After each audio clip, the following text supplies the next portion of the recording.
Everybody, कैसे हैं आप लोग। आई होप आप सभी लोग अच्छे होंगे, सेफ होंगे और अच्छे से पढ़ाई भी कर रहे होंगे। This is Ruchika and welcome to my channel. So आज हम स्टार्ट करेंगे chapter number 8 of Indian economic development, that is human capital formation in India. तो इससे पहले ऑलरेडी हम 6 चैप्टर्स डिटेल में कवर कर चुके हैं। 7th चैप्टर आपका रह गया है और वो मैंने एक्चुअली छोड़ दिया। 7th चैप्टर था आपका पावर्टी। तो सिलेबस अगर आप लोग देखो तो आपके सिलेबस में पावर्टी नाम का शब्द यूज़ ही नहीं किया गया है, उसका जिक्र ही नहीं है, वो नहीं आएगा, ठीक है। आउट ऑफ सिलेबस है वो, राइट। तो आपको क्या करना है, वो चैप्टर छोड़ देना है, वो नहीं पढ़ना है। हम अब बात करेंगे human capital formation in India की। तो इसमें देखो हमको क्या पढ़ना है। पहली बात तो ये वीडियो मतलब ये जो चैप्टर है मैं पूरा एक वीडियो में कंप्लीट कराने वाली हूँ, क्योंकि बहुत ज़्यादा लेंथी चैप्टर नहीं है और ईजी है। आपको बहुत ज़्यादा मतलब कुछ हाई फाई नॉलेज नहीं चाहिए, इसके लिए बेसिक सा चैप्टर है। तो इसमें हम क्या पढ़ने वाले हैं, सबसे पहले हम पढ़ेंगे कि ह्यूमन कैपिटल क्या होता है और ह्यूमन कैपिटल फॉर्मेशन क्या होता है। फिर हम पढ़ेंगे कि उसके डिटर्मिनेंट्स या सोर्सेस क्या होते हैं ह्यूमन कैपिटल फॉर्मेशन के, उसका ह्यूमन ग्रोथ से क्या रिलेशन है, ह्यूमन कैपिटल फॉर्मेशन कैसे कंट्रीब्यूट करता है ह्यूमन ग्रोथ में, साथ ही साथ ह्यूमन कैपिटल फॉर्मेशन में क्या क्या प्रॉब्लम्स आती हैं आपकी। फिर हम पढ़ेंगे कि एजुकेशन कैसे एक इम्पॉर्टेंट या फिर नेसेसरी एलिमेंट की तरह काम करता है ह्यूमन रिसोर्स डेवलपमेंट में या फिर ह्यूमन कैपिटल फॉर्मेशन में। तो बेसिकली ह्यूमन कैपिटल फॉर्मेशन के अराउंड ये हमारा पूरा चैप्टर रिवॉल्व करेगा। और आगे बढ़ने से पहले प्लीज़ जिसने भी अभी तक चैनल सब्सक्राइब नहीं किया है जल्दी से सब्सक्राइब कर लेना और वीडियो को भी लाइक कर देना, राइट। अब हम सबसे पहले बात करते हैं कॉन्सेप्ट की कि ये ह्यूमन कैपिटल होता क्या है, ह्यूमन कैपिटल फॉर्मेशन क्या है, ठीक है। ह्यूमन कैपिटल और ह्यूमन कैपिटल फॉर्मेशन, तो देखो नाम से समझ आ रहा है, कैपिटल आपको पता है मतलब पूंजी आपकी, ठीक है। जैसे अब आपके पास कोई घर है, आपकी बिल्डिंग है, आपके पास आपकी फैक्ट्री है, उसमें मशीन है, ये सब आपकी कैपिटल है, ठीक है। पर ये फिजिकल कैपिटल होती है। ह्यूमन कैपिटल मतलब जो ह्यूमन के खुद के अंदर उसके पास जो उसकी स्किल्स हैं, जो उसकी एक्सपर्टीज़ है, वो कहाँ कहाँ पर होशियार है, ये सारी चीज़ें जो उसके टैलेंट्स हैं वो ह्यूमन कैपिटल कहलाती। तो बेसिकली ह्यूमन कैपिटल क्या है, ये देखो एक इनटेंजिबल असेट है। क्या आप अपनी स्किल्स को अपने टैलेंट्स को छू सकते हो? नहीं भाई। तो ये क्या है, एक इनटेंजिबल असेट है, ये क्वालिटी है which is not listed on a companies balanced sheet. आप लोगों ने बैलेंस शीट ऑब्वियसली बनाई होगी, तो उसमें आप कैपिटल्स वगैरह लिस्ट करते हो, ठीक है, जितनी भी कैपिटल है। पर ये क्या है, ये एक ऐसा असेट है, ये इस तरीके का इनटेंजिबल क्वालिटी है जो कि किसी भी कंपनी की बैलेंस शीट में लिस्टेड नहीं होता है। इसका मतलब क्या होता है, it refers to the stock of skill and expertise. जो भी आपके अंदर स्किल्स भरी पड़ी है कूट कूट कर, जो भी आपकी एक्सपर्टीज है, टैलेंट्स हैं of a nation at a point of time, तो वो होती है ह्यूमन कैपिटल, ठीक है। It can be defined as the economic value of workers experience and skills. अब कोई वर्कर है, उसके जितना भी उसका एक्सपीरियंस रहा है और जो भी उसकी स्किल्स वो पोजेस करता है, उसकी जो भी इकोनॉमिक वैल्यू होगी, मतलब उससे वो कितना कंट्रीब्यूट कर सकता है, वो उसकी जो इकोनॉमिक वैल्यू है वो कहलाती है human capital. It includes assets like education, मतलब वो कितना एजुकेटेड है, ठीक है, उसके पास कितनी ट्रेनिंग है, वो उसके पास इंटेलिजेंस कितनी है, उसके पास कितनी स्किल्स हैं, उसकी हेल्थ कैसी है, अच्छा है, बीमार है, बेकार है, and other things like employers value such as loyalty. अब एम्प्लॉयर लॉयल है, ऑनेस्ट है, पंक्चुअल है, तो ये सारी जो क्वालिटीज़ हैं एक इंसान के अंदर जो होती हैं जिससे वो आगे कंट्रीब्यूट कर सकता है अपनी नेशन की ग्रोथ में, वो सारी कहलाती है उसकी ह्यूमन कैपिटल। तो समझ आ गया ह्यूमन कैपिटल क्या है, राइट। और ये सबसे बड़ी बात इंटेंजिबल होती है। तो ये तो ह्यूमन कैपिटल हो गया। अब ह्यूमन कैपिटल फॉर्मेशन क्या होता है, मतलब ह्यूमन कैपिटल को बनाना, उसको ग्रो करना, डेवलप करना, इन्हांस करना, इम्प्रूव करना is the process which is called human capital formation. समझ आ रहा है। तो ये ह्यूमन कैपिटल फॉर्मेशन एक प्रोसेस है, ओके। वो क्या था, ह्यूमन कैपिटल क्या था, वो एक क्वालिटी थी, उस क्वालिटी को आगे बढ़ाना, उस प्रोसेस को बोलते हैं फॉर्मेशन, राइट। तो it is the process of acquiring and increasing the number of persons who have the skill, education and experience which are essential for the economic and political development of a country। तो कुल मिलाकर के मतलब उन लोगों की संख्या बढ़ाना, उन लोगों का नंबर बढ़ाना जो क्या है और ज़्यादा मतलब स्किल्ड हैं, बहुत ज़्यादा ट्रेंड हैं, इंटेलिजेंट हैं, उसको हम ह्यूमन कैपिटल फॉर्मेशन कहते हैं। जैसे कि मान लो पहले थे भाई 50 लोग थे हमारी कंट्री में जो कि बहुत ज़्यादा स्किल्ड हैं और टैलेंटेड हैं, ये ह्यूमन कैपिटल थी हमारी। अब हमने क्या किया, 50 से 75 कर दिया। 50 से 75 कैसे किया, बचे जो 25 लोग थे मतलब नए ऐड हुए उनको ट्रेन किया, उनको कुछ स्किल्स सिखाई, वो इंटेलिजेंट बने, तो हमने ये जो एग्जिस्टिंग हमारी ह्यूमन कैपिटल थी इसमें ये ऐड कर दिया, तो ह्यूमन कैपिटल फॉर्मेशन हो गया। कहाँ पर चली गई हमारी ह्यूमन कैपिटल, 50 से 75। अब 75 लोग ऐसे हैं जो कि स्किल्ड हैं, ट्रेंड हैं, फलाना। ओके, अब ये क्या होता है, it is the process of adding to the stock of human capital over time. देखो ये हमारा एग्जिस्टिंग स्टॉक था, मैंने बताया 50, ये क्या था हमारा एग्जिस्टिंग स्टॉक था 50। अब इस 50 में मैंने क्या किया, ये एग्जिस्टिंग स्टॉक जो है उसमें ऐड कर दिया 25, तो हमारी बन गई 75। तो यही प्रोसेस कहलाता है ह्यूमन कैपिटल फॉर्मेशन। अब हम बात करते हैं ह्यूमन कैपिटल और फिजिकल कैपिटल के बीच का डिफरेंस। मैंने बताया था ना फिजिकल कैपिटल क्या होता है, मशीनरी वगैरह ये सब चीज़ें, आगे आप पढ़ोगे इसमें टूल्स इक्विपमेंट्स जो हो गए, तो ये है हमारा फिजिकल कैपिटल और ये है हमारा ह्यूमन कैपिटल। सबसे पहले हम बात करेंगे फिजिकल की। तो फिजिकल देखो क्या होता है, it implies non human assets. Non human जितनी भी चीज़ें हैं, लैंड, आपकी प्रॉपर्टी, आपके सोने के जेवरात, मशीन्स, टूल्स, सब कुछ फिजिकल कैपिटल में आ जाएगा, ठीक है। Such as plant, machinery, tools, equipment, office supplies etcetera help in the process of production, जो प्रोडक्शन के प्रोसेस में हेल्प करते हैं। ह्यूमन कैपिटल क्या है, it refers to the stock of knowledge, talent, skills, abilities, capabilities, intelligence brought in the employ to the organisation, ठीक है। ये कैसी होती है, टेंजिबल, आप मशीन्स को, टूल्स को छू सकते हो, पर ये इंटेंजिबल होती है।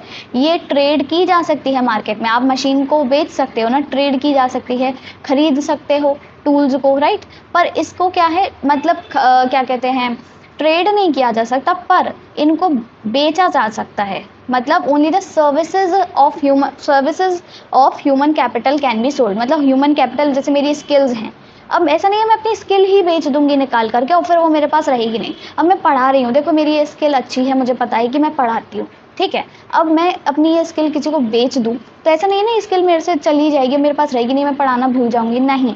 मैं अपनी सर्विसेज को सिर्फ बेच सकती हूँ, ट्रेड नहीं कर सकती हूँ। मतलब इसका क्या है कि मैं शेयर कर सकती हूँ एक तरह से, जैसे आप लोगों को पढ़ा रही हूँ। यहाँ पर एक और चीज़ समझ लो, it is separable from its owner.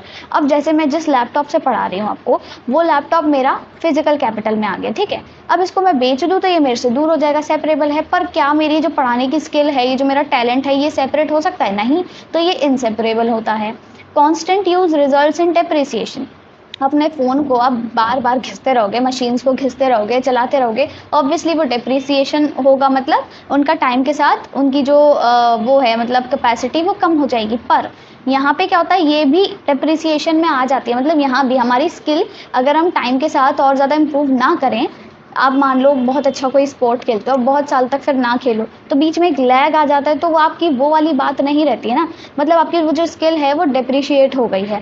पर टाइम के साथ अगर आप उस पर काम करो और प्रैक्टिस करो तो इम्प्रूव हो सकती है, और ये जो डेप्रिसिएशन है वो मिनिमाइज किया जा सकता है। Physical capital creates only private benefits, ये सिर्फ प्राइवेट बेनिफिट्स बनाती है, राइट।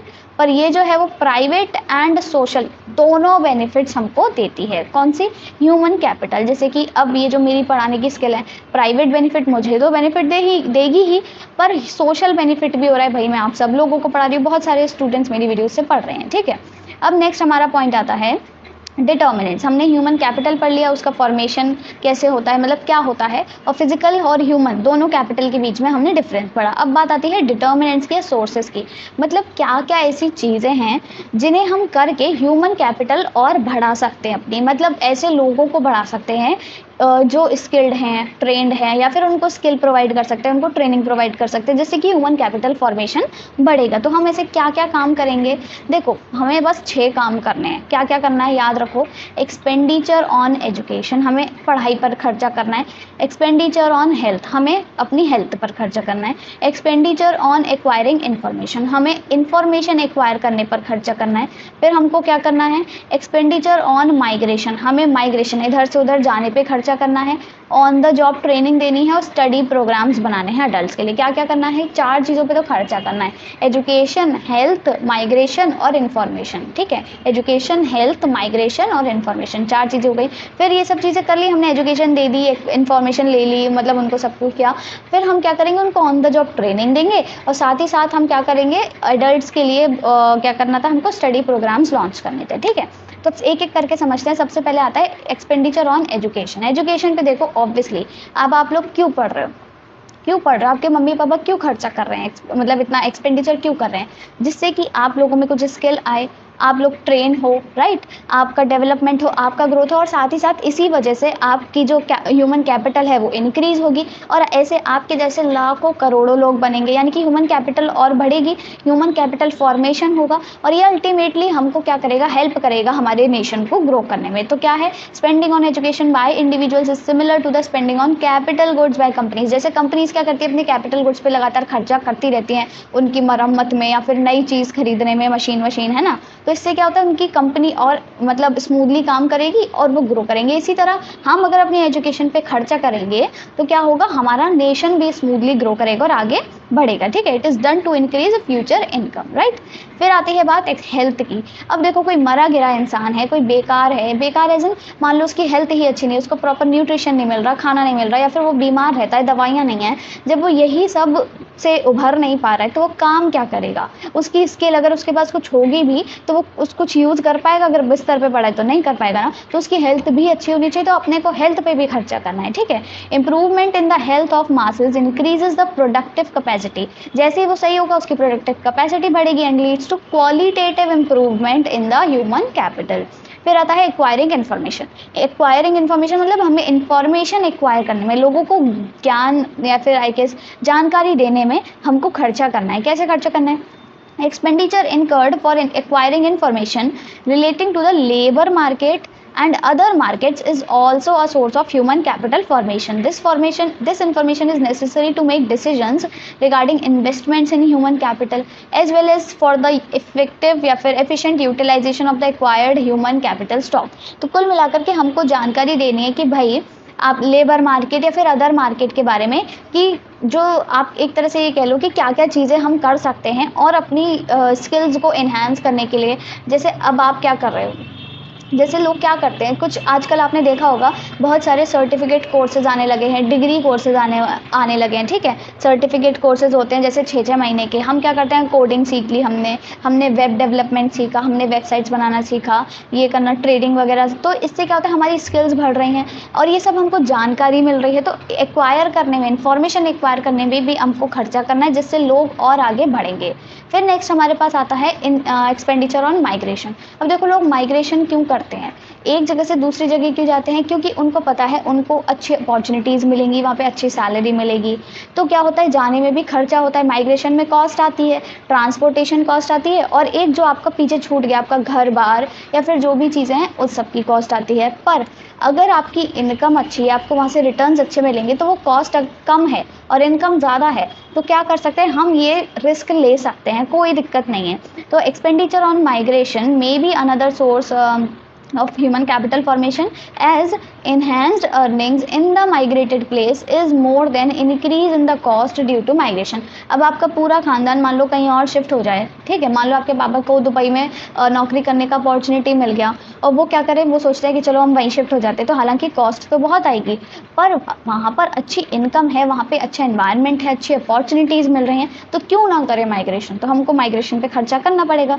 अब इससे क्या होगा, वो वहाँ जाएंगे, नई चीज़ें सीखेंगे, नई स्किल सीखेंगे और अच्छी अपॉर्चुनिटी मिल रही है उनको, अच्छी इनकम मिल रही है, वो आप लोगों पे खर्चा करेंगे, आपकी एजुकेशन पे, आपकी हेल्थ पे। तो इन सब से क्या हो रहा है, इनसे ह्यूमन कैपिटल ही तो बढ़ रही है। तो ये अल्टीमेटली सारी चीज़ें रिलेटेड है, सारे पॉइंट्स, ठीक है। फिर आता है ऑन द जॉब ट्रेनिंग। अब ऑन द जॉब ट्रेनिंग की क्या बात है, देखो, ऑन द जॉब ट्रेनिंग मतलब जॉब तो चल ही रही है, साथ साथ में आपको ट्रेन भी किया जाए और आगे नई चीज़ें सीखने के लिए, जिससे क्या होगा, और आप जब नई चीज़ें सीखोगे तो ऑब्वियसली बहुत अच्छा काम करोगे, आप ज़्यादा स्किल्ड होगे और लोगों को ट्रेन कर सकते हो आगे, और ह्यूमन कैपिटल बढ़ेगी, ठीक है। यहाँ पे ये भी लिखा हुआ है, expenditure regarding on the job training is a source of human capital formation as the return of such expenditure in the form of is more than the cost of it.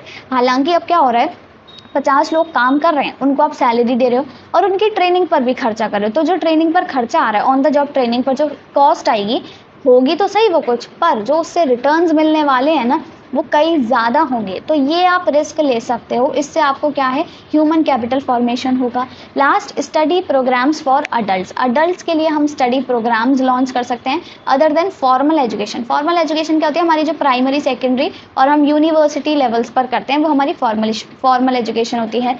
तो क्या कर सकती है सरकार, और जो एनजीओज होते हैं वो क्या करते हैं, स्टडी प्रोग्राम्स ऑर्गेनाइज करते हैं अडल्ट्स के लिए, जिससे कि वो और प्रोफिशिएंट हो जाएं वर्किंग एरियाज में। स्टडी प्रोग्राम्स कैसे हो सकते हैं, आपने वो देखा होगा, वो प्रधानमंत्री कौशल योजना ऐसे कुछ है, और मतलब उसके अंडर लोग क्या करते हैं, कुछ नई नई स्किल्स वगैरह सीखते हैं। और सरकार और भी बहुत सारी स्कीम्स लॉन्च करती है, एनजीओज ट्रेनिंग प्रोग्राम्स या स्टडी प्रोग्राम्स लॉन्च करते हैं, जिससे कि लोग कुछ ना कुछ स्किल सीखें।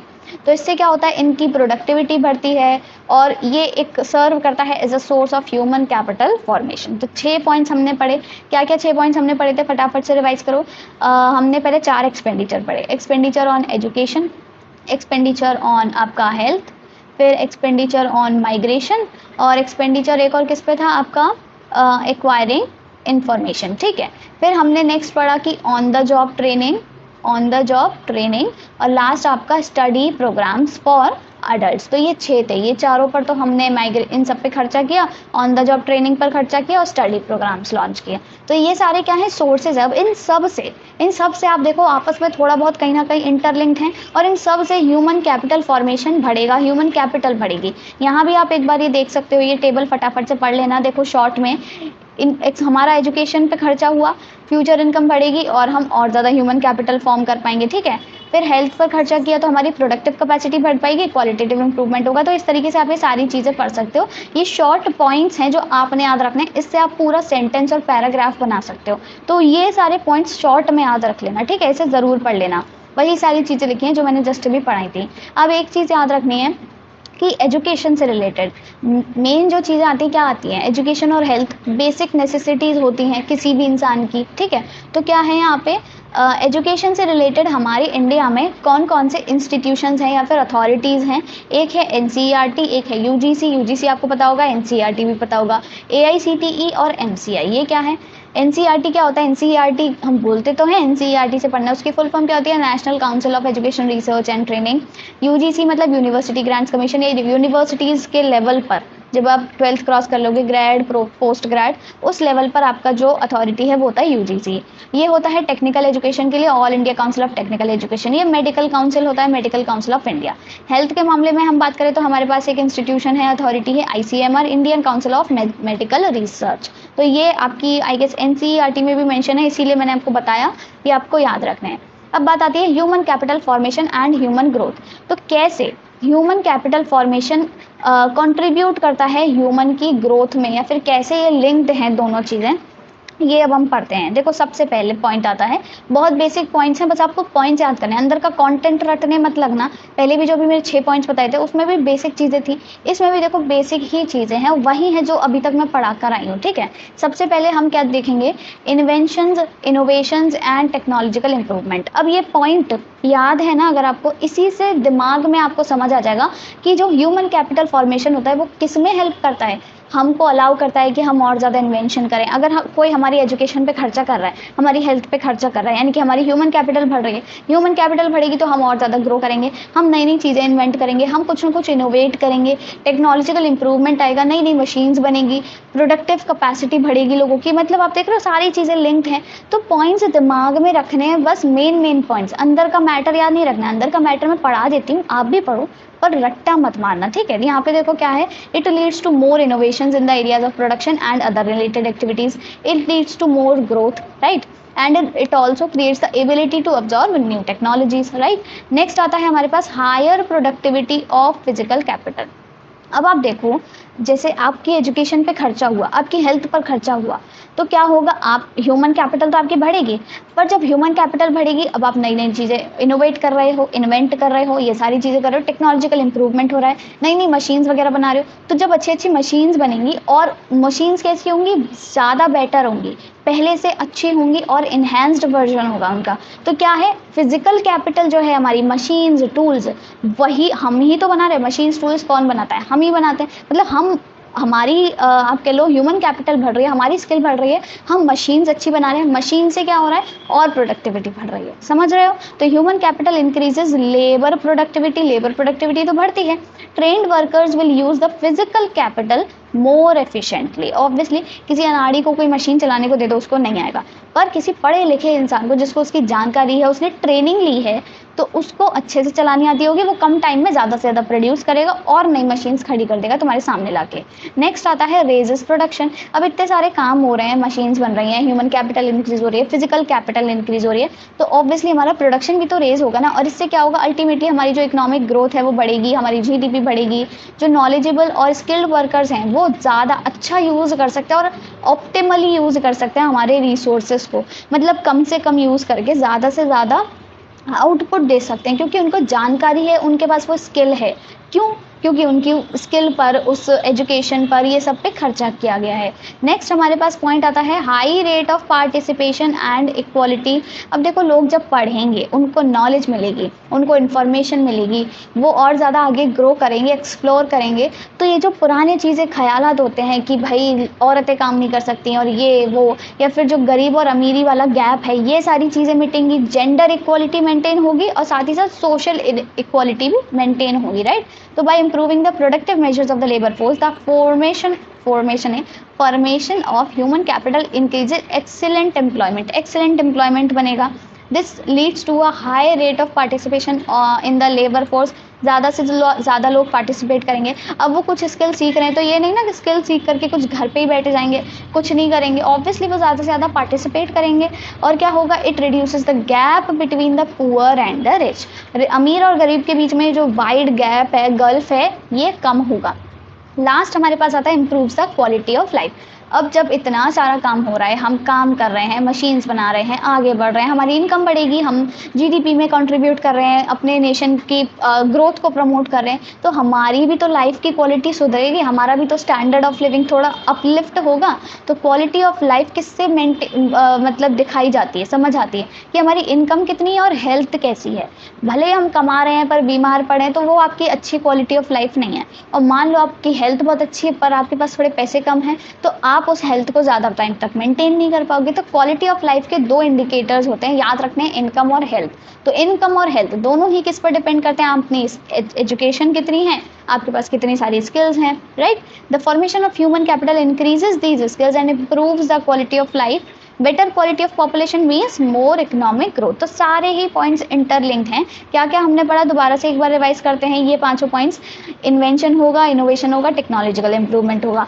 अब ये सब हो गया, लाइन से याद करो, इनोवेशन हुआ, इन्वेंशन हुआ, टेक्नोलॉजिकल इंप्रूवमेंट हुआ। अब ये सब जब हो रहा है तो क्या होगा, हायर प्रोडक्टिविटी होगी फिजिकल कैपिटल की, यानी कि मशीन्स वगैरह वो ज़्यादा प्रोडक्टिव रहेंगी, ज़्यादा प्रोड्यूस करेंगी। इससे क्या होगा, प्रोडक्शन रेज होगा, और जब प्रोडक्शन रेज होगा तो यानी कि और लोगों की ज़रूरत पड़ेगी, ज़्यादा ज़्यादा प्रोडक्शन हो रहा है, लोगों की और ज़रूरत है, तो यानी कि हाई रेट ऑफ पार्टिसिपेशन, ज़्यादा से ज़्यादा लोग पार्टिसिपेट करेंगे, और चाहे वो अमीर हो चाहे गरीब हो, सभी पार्टिसिपेट करेंगे, तो इनइक्वालिटी दूर हो जाएगी, इक्वालिटी मेंटेन रहेगी। और जब सभी लोग बेटर परफॉर्म कर रहे हैं, सभी लोग काम कर रहे हैं, सब कमा रहे हैं और कंट्रीब्यूट कर रहे हैं, तो उनकी क्वालिटी ऑफ लाइफ सुधरेगी। तो इस तरीके से कहानी की फॉर्म में पांचों पॉइंट्स आपने याद रखने हैं, ठीक है।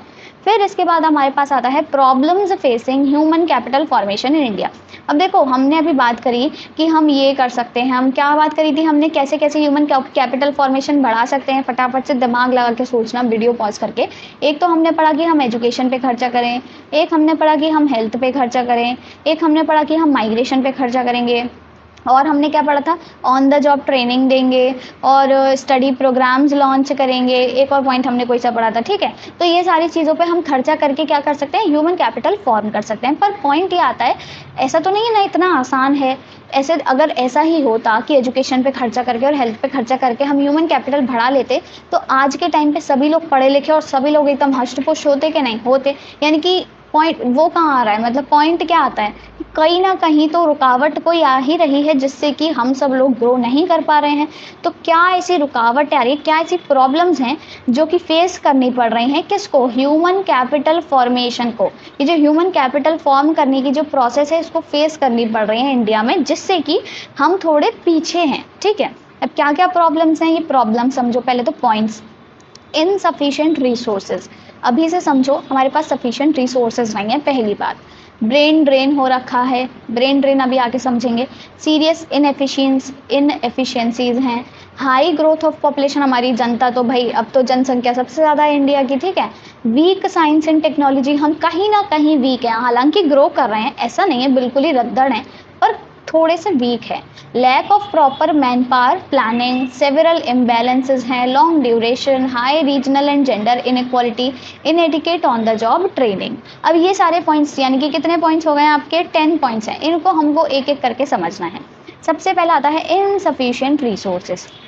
अब आप खुद देखो, ह्यूमन कैपिटल फॉर्मेशन के लिए जितने रिसोर्सेज चाहिए, हमने तो हमेशा से ये पढ़ा है, इकोनॉमिक्स में क्या होता है, रिसोर्सेज हमेशा से हमारे लिए कम ही रहे हैं, हमारी बॉन्ड्स ज़्यादा होती हैं, और जैसे जैसे हमारी बॉन्ड्स बढ़ रही हैं, मतलब हम सोच रहे हैं कि हम इस पे खर्चा करें, उस पे खर्चा करें, तो उतने रिसोर्सेज भी तो अवेलेबल होने चाहिए ना। तो resources required for the formation of human capital R much more than what's available. जितने रिसोर्सेज चाहिए ना, वो कई ज़्यादा हैं जितने अवेलेबल हैं, यानी कि अवेलेबल कम है और चाहिए बहुत ज़्यादा। तो इससे क्या होता है, facilities required for the human capital formation have remained inadequate. Inadequate मतलब हमेशा से कम रही हैं, जो भी फैसिलिटीज़ चाहिए इतनी प्रोवाइड नहीं की जा पाती हैं। जैसे कि अब रिसोर्सेज कम है, आप देखो कई जगह पर हॉस्पिटल्स की सुविधा नहीं होती है, हॉस्पिटल्स हैं तो बेड की सुविधा नहीं है, पढ़ाई पर खर्चा नहीं कर सकते, अच्छे टीचर नहीं हैं, तो ये सारी क्या है, मिली जुली प्रॉब्लम्स हैं, यानी कि रिसोर्सेज जो हैं वो इनसफिशिएंट हैं, राइट। नेक्स्ट हमारे पास आता है ब्रेन ड्रेन। अब ये ब्रेन ड्रेन क्या होता है, देखो पीपल क्या कर रहे हैं, लोग क्या कर रहे हैं, they move from one place to another to search for better job opportunities and high salaries, right, then what they are getting at their present job, right. समझ आ रहा है ना। The migration of people results in the loss of quality people. अब मैं यहाँ से कहीं और शिफ्ट हो गई विदेश में, मान लो अच्छी सैलरी के चक्कर में, अच्छी नौकरी के चक्कर में, पर वहाँ पर मुझे शायद अच्छे लोग ना मिलें, ठीक है, और मेरा मन नहीं लगेगा। ये भी एक पॉइंट होता है, होम सिकनेस होती है बहुत सारे लोगों को, उनका मन नहीं लगता, या फिर उनकी बिरादरी के उनके मिले जुले लोग नहीं रहते वहाँ, such as engineers, doctor with high calibre. In developing countries these people are already rare and their movement to other countries creates a problem. अब यहाँ से पढ़ लिख के लोग क्या कर रहे हैं, विदेश जा रहे हैं, यहाँ पे खूब पढ़े, स्किल्स ग्रैब की, डॉक्टरी कर ली, एमबीबीएस कर लिया, अब जा रहे हैं विदेश में अपना करने नौकरी वगैरह। तो क्या होगा, हमारी इंडिया जैसी डेवलपिंग कंट्री तो पीछे ही रहेगी ना। जब यहाँ पढ़ रहे हो तो यहाँ सर्व करो, हमारी कंट्री को ग्रो करने में हेल्प करो, बाहर क्यों जा रहे हो। तो ये जो ब्रेन ड्रेन हो रखा है ना हमारा, ब्रेन ड्रेन मतलब हमारे दिमाग में क्या रहता है, हमको और चाहिए और चाहिए। अब और चाहिए के चक्कर में ना हम बाहर चले जाते हैं और हम अपने नेशन के बारे में भूल जाते हैं। तो इससे क्या होता है, हमारी ये मतलब बहुत बड़ी कह लो प्रॉब्लम है, ह्यूमन कैपिटल फॉर्मेशन के लिए रुकावट है। अगर हम यहीं पर सर्व करेंगे, यहाँ पर लोगों को पढ़ाएंगे, अब टीचर्स बाहर जा जा के पढ़ा रहे हैं, फॉरेन यूनिवर्सिटीज़ में, फॉरेन स्कूल्स में, यहाँ पर पढ़ाओ भाई, यहाँ पर ज्ञान दो और ह्यूमन कैपिटल बढ़ेगा, पर वो ऐसा नहीं करते हैं। नेक्स्ट हमारे पास आता है हाई ग्रोथ ऑफ पॉपुलेशन। हमारी जनसंख्या बहुत ज़्यादा है, जैसे जैसे पॉपुलेशन बढ़ रही है, अब देखो क्या हो रहा है, पॉपुलेशन तो इतनी है, कहाँ गया पॉइंटर, हाँ, पॉपुलेशन तो इतनी ही है, ठीक है। अब पॉपुलेशन जैसे जैसे बढ़ती जा रही है, पर हमारे पास जो रिसोर्सेज हैं वो नीचे ही रह गए हैं। रिसोर्सेज इतने ज़्यादा नहीं बढ़ पा रहे हैं, या फिर अवेलेबल इतने ज़्यादा नहीं है, और इससे क्या होता है, ये अफेक्ट करते हैं हमारी क्वालिटी ऑफ ह्यूमन कैपिटल को, या फिर क्वालिटी ऑफ लाइफ को। लोगों को, बहुत सारे लोग हैं जिनको कुछ मिल ही नहीं पा रहा है, पॉपुलेशन बढ़ती जा रही है, रिसोर्सेज कम है, फैसिलिटीज़ कम है, अवेलेबल ही नहीं है कुछ भी। तो इससे क्या होगा, ह्यूमन कैपिटल फॉर्मेशन लैक करेगा ऑब्वियसली। नेक्स्ट आता है वीक साइंस एंड टेक्नोलॉजी। हमारी कंट्री में क्या है, साइंस और टेक्नोलॉजी थोड़ा सा वीक है। In terms of education the performance of human resources is quite unsatisfactory when it comes to science and modern technology development. सबको पता है थोड़ा सा कम है, हालांकि अब काफ़ी ज़्यादा इंप्रूव कर रहा है, काफ़ी ज़्यादा रेट्स, अच्छे रेट से, पर फिर भी देखा जाए तो डेवलप्ड कंट्रीज़ के कंपैरिजन में तो कम ही रहेगा। नेक्स्ट आता है lack of proper man power planning. Proper planning नहीं हो पाती है। आप ये समझो, हमारी इंडिया में जो हमारे प्राइम मिनिस्टर हैं या फिर कोई भी सरकार होती है, वो कितनी सारी चीज़ें लॉन्च करती है, बहुत सारी स्कीम्स और बहुत सारे प्रोग्राम्स लॉन्च करते हैं, बहुत सारी चीज़ें, पर लोगों तक पहुंच नहीं पाती हैं। और इसका एक कारण ये भी है कि क्या होता है, डिमांड तो बहुत ज़्यादा है पर सप्लाई कम है। डिमांड ज़्यादा है मतलब लोगों को ज़रूरत तो बहुत ज़्यादा है, पर इतनी चीज़ें अवेलेबल नहीं करा पा रही है सरकार। क्या हो रहा है, no proper balance between the demand and supply side of human resources in many places. This imbalance is common mostly in mostly to the demand and supply of high skilled personnel.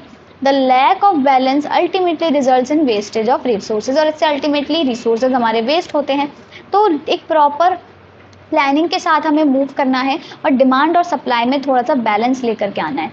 फिर आता है several imbalances, काफ़ी सारे imbalances हैं, like a huge percentage of the resources have been diverted towards higher education. However, such education is meant for a few people. अब देखो ज़्यादातर लोग हायर एजुकेशन के पीछे ज़्यादा भागते हैं कि भाई हम IIM से MBA करें, हम IIT से इंजीनियरिंग करेंगे, फिर BTech वो करेंगे, MTech वगैरह करेंगे, हायर एजुकेशन के पीछे भागते हैं। ठीक है, वो सही है, पर बहुत सारे लोग ऐसे हैं जिनको तो अपनी प्राइमरी एलिमेंट्री एजुकेशन तक नहीं मिल पाई है। हमें जोर उस पर देना है। जो आगे बढ़ रहे हैं वो तो बढ़ेंगे ही यार, एटलीस्ट उनके पास कुछ तो है, पर जो ऐसे लोग हैं जिनको प्राइमरी बेसिक ज्ञान ही नहीं है, बेसिक एजुकेशन ही नहीं है, तो उनके लिए हमें ज़्यादा सोचना चाहिए ना। Most people require primary and secondary education and because of this economies general productivity is low, इसीलिए उसकी प्रोडक्टिविटी लो रहती है। नेक्स्ट आता है सीरियस इनएफिशिएंसीज। सीरियस इनएफिशिएंसीज क्या हो जाती हैं? The capabilities of an educated person are either not getting used because of unemployment और are under utilised because of under employment. अब देखो कोई इंसान है, खूब पढ़ा लिखा है, तो हो सकता है उसकी जो, अब बहुत बेरोजगारी तो खूब ज़्यादा है हमारी कंट्री में, आए दिन दंगे आंदोलन कुछ ना कुछ होते रहते हैं, आप देखते हो न्यूज़ वगैरह, नहीं देखते तो भी पता ही होगा। तो क्या है कि अनएम्प्लॉयमेंट की वजह से उसकी जो स्किल्स हैं, जो एजुकेशन है, वो बेकार हो रही है, या फिर किसकी वजह से बेकार हो रही है? अंडर एम्प्लॉयमेंट की वजह से। मतलब वो हाईली क्वालिफाइड है, उसने की हुई है PhD, पर वो क्या कर रहा है, उसको नौकरी नहीं मिल रही थी कुछ भी, तो उसने सोचा क्लर्क की ही जॉब कर ले, ना होने से तो कुछ ही बेटर है। तो वैसे तो वो हाईली क्वालिफाइड है पर अंडर एम्प्लॉयड है, मतलब वो अपने से कम जो मतलब आप कह लो क्वालिफिकेशन वाली जॉब है वो कर रहा है। तो जो उसकी एजुकेशन है, एक्स्ट्रा एजुकेशन, वो तो बेकार ही जाएगी। And a lot of society's resources are getting waste. Besides this other inefficiencies like massive illiteracy, बहुत ज़्यादा लोग पढ़े लिखे नहीं हैं, पुअर हेल्थ है, एजुकेशन फैसिलिटीज़ नहीं है, non education of many children etcetera are also creating a problem in human capital formation. Long duration की क्या बात है? हमें जब कोई भी स्किल सीखनी होती है तो उसमें टाइम लगता है कि नहीं? ऐसा नहीं है ना, अब आप ये जो सीख रहे हो 11th क्लास में जो भी पढ़ रहे हो उसमें पूरा 1 साल लग रहा है ना, एक दिन में तो कुछ भी नहीं पढ़ लिया। तो developing the skill of human resources takes time as it involves a prolonged process, therefore the activity process slows down and fails to meet the demand of, मतलब उस टाइम पे, एक पर्टिकुलर टाइम पे जो डिमांड है इंसान की, उसकी स्किल की, वो क्या हो जाती है, पूरी नहीं हो पाती है, क्योंकि एक स्किल सीखने में बहुत ज़्यादा टाइम लगता है। अब उसको ज़रूरत है, लोगों को ज़रूरत है उस स्किल की, अब पर आदमी है ही नहीं है स्किल्ड, वो तो अभी सीखने में लग रहा है। तो क्या होता है, इससे डिले हो जाता है और हमारे जो मतलब क्या कहते हैं, हम फेल हो जाते हैं डिमांड को फुलफिल करने में। नेक्स्ट आता है high regional and gender inequality. High regional और जेंडर इनइक्वालिटी का मतलब क्या है कि हमारे देश में आपने देखा होगा रीजनल इनइक्वालिटी और जेंडर इनइक्वालिटी दोनों ही भारी मात्रा में मिलती हैं आपको। Human capital formation also faces the problem of regional and gender inequality, making it difficult to produce more human capital. Last आता है inadequate on the job training. On the job training required by the farmers for the working of advanced tools and equipment is not provided to them. Farmers को नहीं provide की जा रही है कि वो कैसे उन टूल्स को और इक्विपमेंट्स को यूज़ करें in agricultural field, making it difficult for them to learn these tools and it ultimately slows down the process of human capital formation. इससे प्रोसेस स्लो हो जाएगी। तो फार्मर्स को ज़्यादा नहीं प्रोवाइड की जा रही है कि आपको ये टूल, ये इक्विपमेंट, ये मशीन ऐसे चलाना सीखना है। ऑन द जॉब ट्रेनिंग की उनके पास कमी है। तो ये सारे आपके क्या थे, देखो ये थे आपके प्रॉब्लम्स जो कि फेस की जाती हैं ह्यूमन कैपिटल फॉर्मेशन के दौरान। तो ये सारे पॉइंट्स आपने याद रखना है, ठीक है।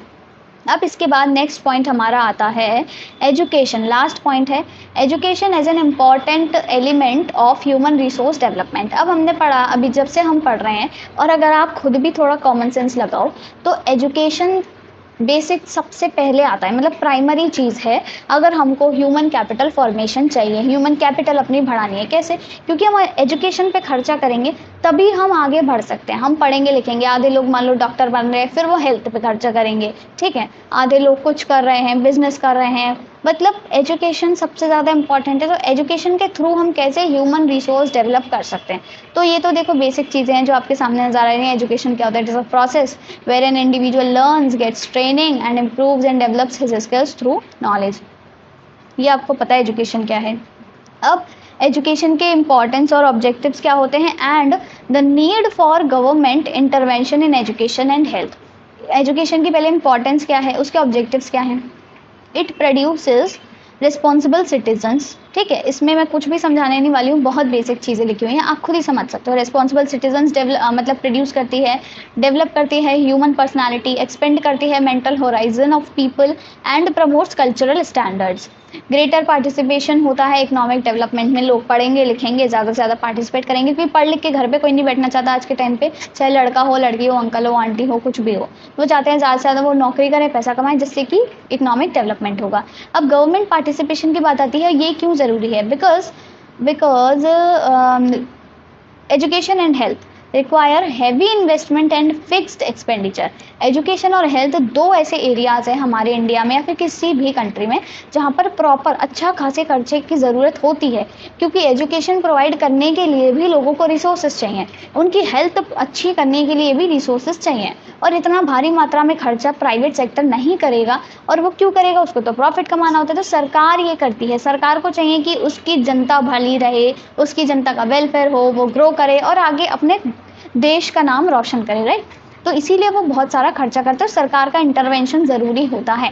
For people of the country can't afford high prices for both and therefore government participation becomes a necessity. और इसीलिए सरकार ने बहुत सारी एन नंबर ऑफ स्कीम्स चला रखे हैं, आप लोगों को पता है। अगर हम उसके लिए देखें, एजुकेशन के केस में देखें तो आपका सर्व शिक्षा अभियान हो गया, राइट टू एजुकेशन हो गया, और हेल्थ में भी बहुत सारी चीज़ें हैं, आपको वो मिलता है, आपका जो आयुष्मान कार्ड होता है, हेल्थ से रिलेटेड तो बहुत सारी हैं, आपका इंश्योरेंस होता है, सुरक्षा बीमा योजना, जीवन ज्योति बीमा योजना, बहुत सारी पॉलिसीज़ और प्रोग्राम्स हैं, ठीक है। अब बात आती है growth of education sector in India, कैसे कैसे over the time education sector grow किया है हमारी इकोनॉमी में, हमारी कंट्री में। सबसे पहले expansion of general education. General education की बात करें तो बहुत सारे एजुकेशनल इंस्टीट्यूट्स खोले गए हैं, वो काफ़ी ज़्यादा बढ़ गए हैं, have increase 5 times and so did the enrolment of students. Enrolment भी काफ़ी ज़्यादा बढ़ गया है।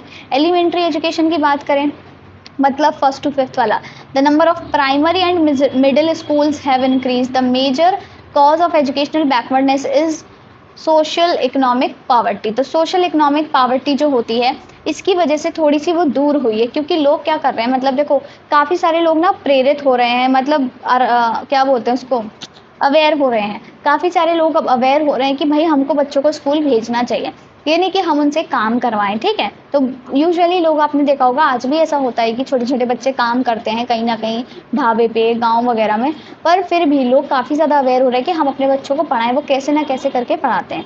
फिर बात आती है सीनियर एंड सेकेंडरी एजुकेशन की। सीनियर एंड सेकेंडरी एजुकेशन के लिए सरकार ने क्या किया, बहुत सारे NVS होते हैं, नवोदय विद्यालय संस्थान स्कूल्स, और KVS केंद्रीय विद्यालय संगठन, ये सब चीज़ें खोली हैं। Establish to give modern education to talented students belonging to rural areas and also provides boarding facilities, उसमें बोर्डिंग फैसिलिटीज़ भी होती हैं। KVS खुले हैं, has been establish to benefit the children of transferable employees, जिनका ट्रांसफ़र होता रहता है ना, वो है लोग। फिर आती है हायर एजुकेशन। हायर एजुकेशन में UGC, मैंने बताया ना UGC सब कुछ रेगुलेट करता है। So it regulates and guides higher education in India. Several universities and colleges have been set up in the economy. काफ़ी सारी यूनिवर्सिटीज़ खुल गई हैं, और आपको तो पता ही है भाई, अब तो इतने सारे एग्ज़ाम होते हैं, मतलब कॉलेज में एडमिशन लेने के लिए 50 एग्ज़ाम देने हैं, चाहे वो CUET हो गया, ये हो गया, CAT हो गया, फलाना ढिमकाना, इतने सारे एग्ज़ाम्स होते हैं, ठीक है। फिर आता है वोकलाइजेशन ऑफ सेकेंडरी एजुकेशन। वो वोकेशनल कोर्सेज जो होते हैं, वोकेशनल कोर्सेज भी बहुत सारे इंट्रोड्यूस किए गए हैं, किससे रिलेटेड, एग्रीकल्चर से रिलेटेड, ट्रेड से, commerce, medicine, health, engineering, technology, इन सब से रिलेटेड वोकेशनल कोर्सेज मतलब लॉन्च किए गए हैं, जिसमें क्या होता है, कुछ ना कुछ स्किल सिखाई जाती है। These courses prepare students for practical work in life. तो ये जो स्किल्स होती हैं, ये जो भी चीज़ें सीखते हैं वो लोग वहाँ पर एक्सपर्ट वगैरह बनते हैं, तो क्या होता है, वो प्रैक्टिकल वर्क में काम आता है। जैसे आपका कोडिंग सीख लिया आप लोगों ने, वेब डिज़ाइनिंग सीखा, वेब पेज डेवलपमेंट सीखा, कोई लैंग्वेज सीखी लाइक C प्रोग्रामिंग, जावा, पाइथन, तो ये प्रैक्टिकल वर्क में बहुत काम आता है। फिर आता है और क्या क्या ग्रोथ हुई है भाई, rural education and adult and female education. Children of SC and ST are provided free education in all states. इनको फ्री एजुकेशन मिलती है, सरकारी स्कूल्स की बात हो रही होगी obviously. National Rural Higher Education Council जो है, National Rural Higher Education Council ensures the expansion of education in rural areas, providing meaningful education to the youth of age group 15 to 25 year. meaningful education जो 15 से 25 साल के लोगों के लिए ज़रूरी होती है, जिसे हम अडल्ट एजुकेशन कहते हैं, और टेक्निकल एजुकेशन प्रोवाइड की जाती है विमेन को. Women education council to promote education among women, यानी कि जिससे कि विमेन भी क्या हो, बढ़ चढ़ के आगे पार्टिसिपेट करें और अपना आगे एजुकेट हो. ठीक है. फिर हमारे पास नेक्स्ट आता है technical, medical and agricultural education. आजकल तो एग्रीकल्चर एक नई एग्रीकल्चर यूनिवर्सिटी खुली है, स्पेशली आई गेस गोरखपुर या लखनऊ, मतलब यूपी में कहीं खुली है. ठीक है. तो टेक्निकल और मेडिकल इंस्टीट्यूट्स बहुत ज़्यादा खुल गए हैं, एग्रीकल्चर इंस्टीट्यूट्स भी बहुत ज़्यादा खुल गए हैं, न्यू रिसर्च सेंटर्स खुल रहे हैं, जैसे कि आईआईटी हो गया, एग्रीकल्चर यूनिवर्सिटी मैंने बताया सेटअप की जा रही है, जिससे कि एग्रीकल्चर सेक्टर ग्रो करे और वो आगे प्रमोट हो. फिर हमारे पास आता है total literacy campaign. Total literacy campaign क्या है?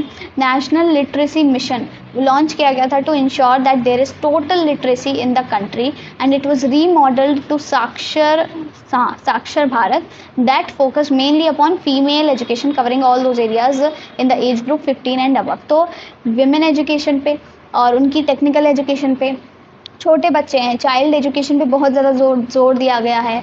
साथ ही साथ लिटरेसी पर बहुत ज़्यादा जोर दिया गया, मतलब बहुत सारी चीज़ों पर क्या है, बहुत सारी चीज़ों में डेवलपमेंट हुआ है ओवर द टाइम हमारी कंट्री में. राइट.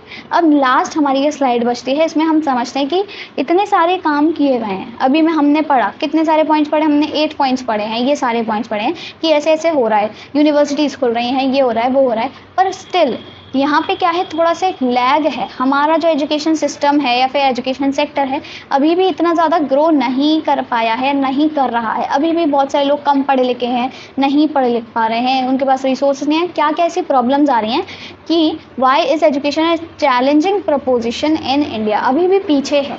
क्यों है?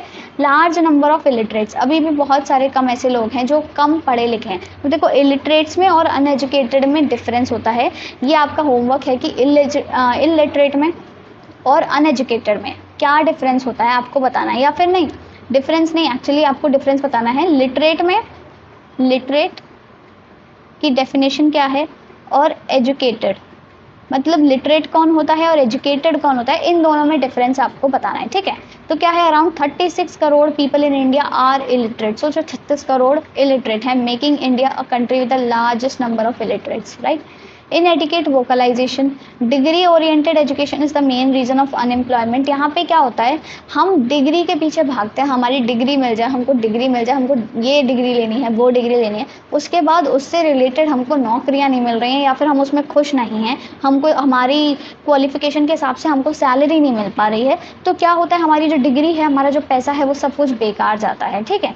Gender bias, female enrolment ratio क्या है, काफ़ी ज़्यादा लो है. मेल एनरोलमेंट रेशियो से हमने सबने सुना है, अब हम सबको पता है.